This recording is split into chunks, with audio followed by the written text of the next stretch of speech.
This is your book of chemistry, and first let us open your book and come to the page of contents.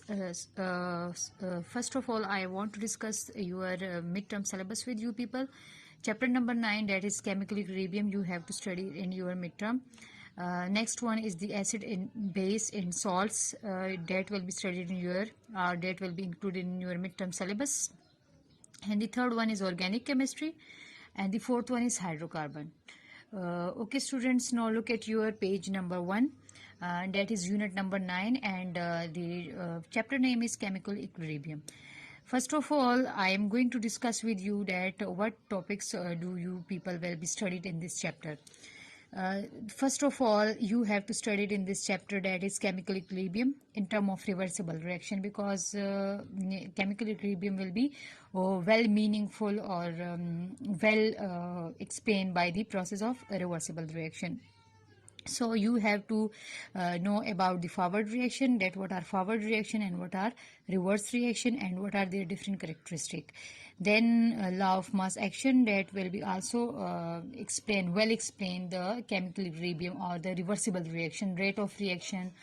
And then we have to derive an expression for equilibrium constant and their units, and chemical condition or the equilibrium necessary condition for the chemical equilibrium. So look at your page number 2, and that is an introduction.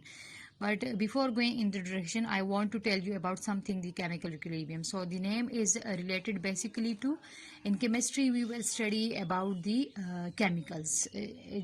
All of you know that what are chemicals. Chemicals जो है हमारे पास जो है वो ज़्यादातर कौन से होते हैं. Chemicals हमारे पास जो है ज़्यादातर हम जो अपने डेली लाइफ में भी यूज़ करते हैं, डेटा डिटर्जेंट है, सोप है, and nowadays we are using the sanitizer, that is also a type of chemical. So these chemicals are studied in chemistry. We have to study in elements about different elements. Elements are also, there are about 118 elements present till now. So उसकी chemical bondings कैसे होती हैं एक दूसरे के साथ, chemically जब वो combine होते हैं तो वो कैसे होते हैं. chemically वैसे जो हमारे पास होते हैं elements chemically combine होते हैं तो they known by the process, and that process is known as chemical reaction. Chemical reaction में हमारे पास जो है वो केमिकली कंबाइन होते हैं. केमिकली कम्बिनेशन जो होती है हमारे पास ये होता है कि अगर लेट सपोज हम कहते हैं कि oxygen is chemically combine with H2 hydrogen gas. So oxygen is also a gas and hydrogen is also a gas, but when they are chemically combined together they form a molecule that is known as H2O. As all of you know that H2O is the formula of H2O, but when they chemically combine, so they lose their original property. So here oxygen and hydrogen form will become into the liquid state and they form the molecule of water. So water is totally different from the oxygen and hydrogen. So chemical combination हमारे पास कैसे होता है कि वो अपने original property जो है वो लॉस कर देता है. So this is the chemical combination. Chemical combination हमारे पास जो है ये एक रिएक्शन के थ्रू होता है, केमिकल रिएक्शन, और there are certain types of reaction. लेकिन मैं मेनली आप लोगों को ये बताना चाहूँगी कि हमारे पास जो है केमिकल रिएक्शन होता कैसे है, उसको हम रिप्रेजेंट कैसे करते हैं. फॉर एग्जांपल मैं आप लोगों को यहाँ पर एक सिंपल सा एग्जांपल देना चाहती हूँ कि अगर लेट सपोज हमारे पास जो है यहाँ पर सोडियम है. सोडियम इज एन एलिमेंट, ऐसे कि आप सबको पता है, आप लोगों ने क्लास 9th में इसको पढ़ा भी है, अच्छी तरह समझा भी है. And then we have another element that is chlorine. अगर क्लोरीन एंड सोडियम जो है वो एक दूसरे के साथ रिएक्शन करते हैं लेट सपोज, और वो हमारे पास एक कंपाउंड देते हैं डेट इज़ NaCl. कंपाउंड के बारे में भी आप लोगों को पता है कि कंपाउंड हम हर उस चीज़ को कहते हैं कि जो हमारे पास क्या होता है, कि जो हमारे पास जो है केमिकल कम्बिनेशन के थ्रू आता है. केमिकल कम्बिनेशन के थ्रू आता है मीन्स कि उसकी ओरिजिनल प्रॉपर्टी जो है, क्योंकि अगर हम देखें तो chlorine is a non metal and sodium is a metal. ये हमारे पास सोडियम जो है वो हमारे पास मेटल है और क्लोरीन जो है वो हमारे पास नॉन मेटल है. लेकिन जब दोनों कंबाइन होते हैं हमारे पास जो है एक प्रोडक्ट सामने आता है, and that product is salt. तो इसका मतलब ये है हमारे पास कि ये टोटली उस चीज़ से डिफरेंट हो गया। ठीक है, अब हमारे पास मैंने यहाँ पर आप लोग के लिए रिएक्शन लिख दिया। रिएक्शन में आप लोग देखिए यहाँ पर इस साइड पे अगर लेफ्ट हैंड साइड पे हम देखें तो हमारे पास सोडियम प्रेजेंट है एंड क्लोरीन प्रेजेंट है। इन दोनों को केमिकल टर्म में, केमिस्ट्री में हम इन दोनों को क्या बोलेंगे, इनको हम बोलेंगे रिएक्टेंट्स। ठीक है, रिएक्टेंट्स इनको बोलेंगे। जब ये रिएक्टेंट्स कंबाइन होते हैं केमिकली, बार बार मैं आप लोगों को बता रही हूँ, so it will be give another product. ये हमारे पास एक नया कंपाउंड आ जाएगा जिसको हम बोलेंगे product. So there will be two types of things in a chemical reaction. एक हमारे पास रिएक्टेंट्स होगा, दूसरा हमारे पास प्रोडक्ट होगा। रिएक्टेंट्स जो है वहां से एक एरो होगा, एरो जो है वो हमारे पास ये डिनोट करता है कि the reactants are combined together chemically and they give a new product that is NaCl।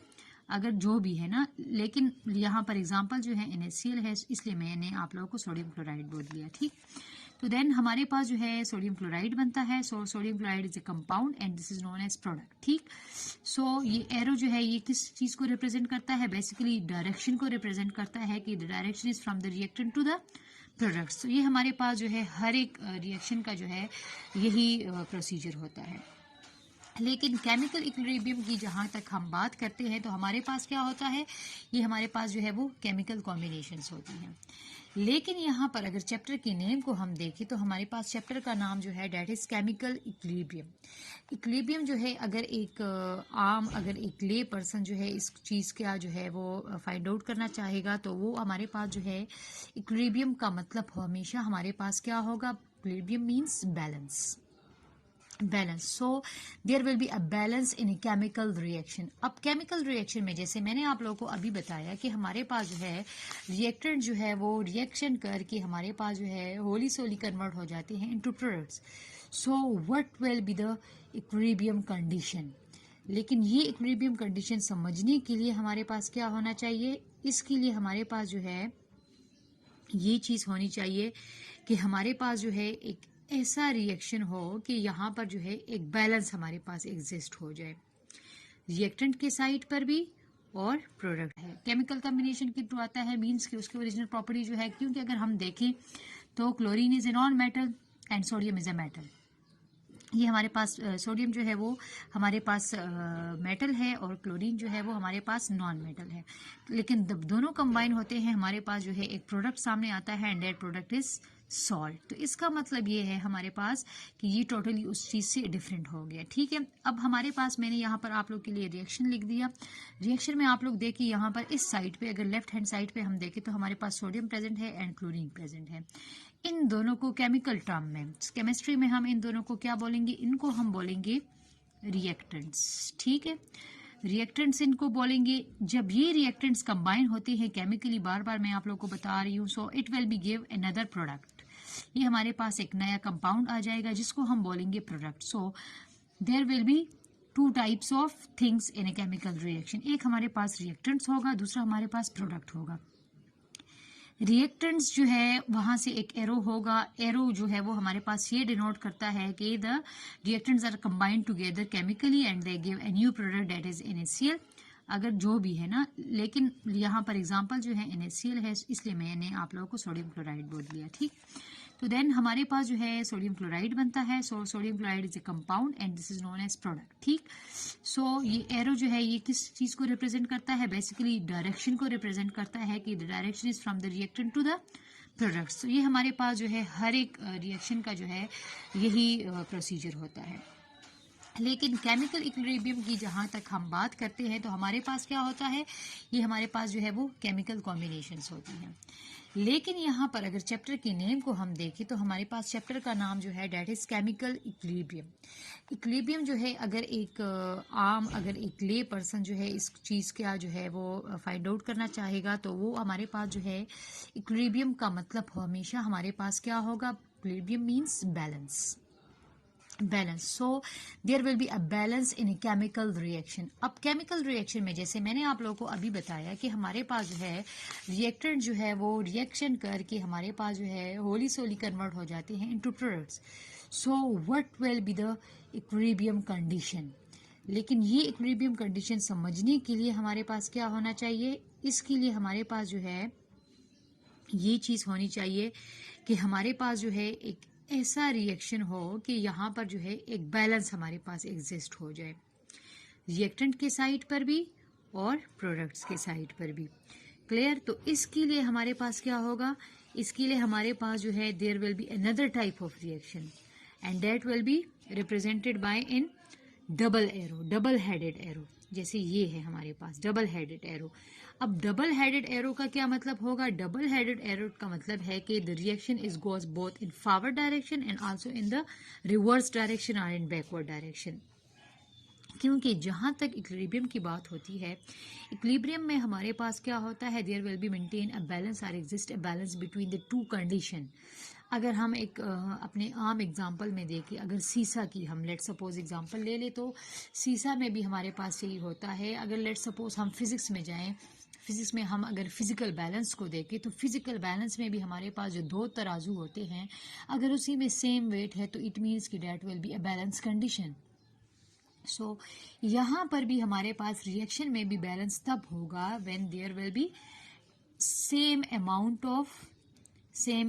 Of reactants. अगर हमारे पास जो है रिएक्टेंट की भी सेम अमाउंट है, so the amount of reactants will be equal to the amount of products. So इसका मतलब ये होगा हमारे पास कि amount of reactant and amount of product दोनों सेम होंगे।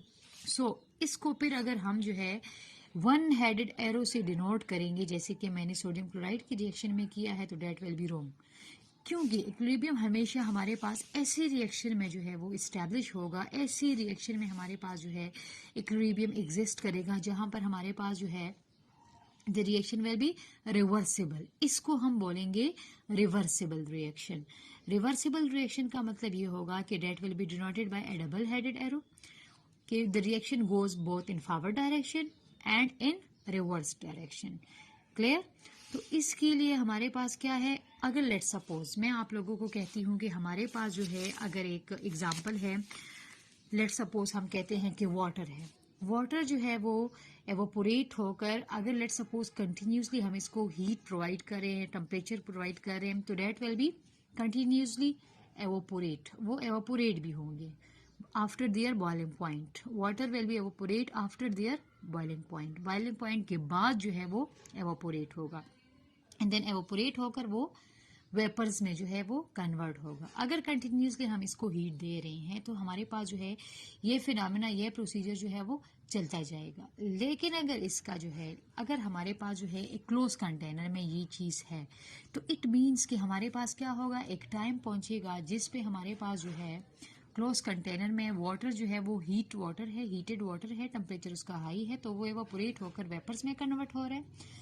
लेकिन एक टाइम आएगा कि ये वेपर्स वापस अपनी काइनेटिक एनर्जी लॉस करके हमारे पास जो है दोबारा कंडेंसेशन का जो अमल होता है, कंडेंसेशन मीन कि इसमें हमारे पास जो वेपर्स थे वो दोबारा कूल डाउन होकर लिक्विड फॉर्म में आ जाएंगे। क्लियर? तो यहाँ पर जो है जब हमारे पास amount of water to be evaporated and amount of vapours to be condense, अगर ये हमारे पास इक्वल हो जाए, मतलब जितनी molecule of water will be evaporated, so that amount of water vapors will be condensed. So when the evaporation and condensations become equal, तो this state is known as equilibrium. तो इसीलिए हम जो है इस चीज़ को फिर इक्विलिब्रियम कंसिडर करेंगे। तो हमेशा हमारे पास जो है इक्विलिब्रियम तब एग्जिस्ट होगा when there concentration of reactant and the concentration of products will be equal, अगर ये हमारे पास इक्वल होंगे। बट इसमें एक इम्पॉर्टेंट पॉइंट ये है कि reversible reaction will never goes to completion.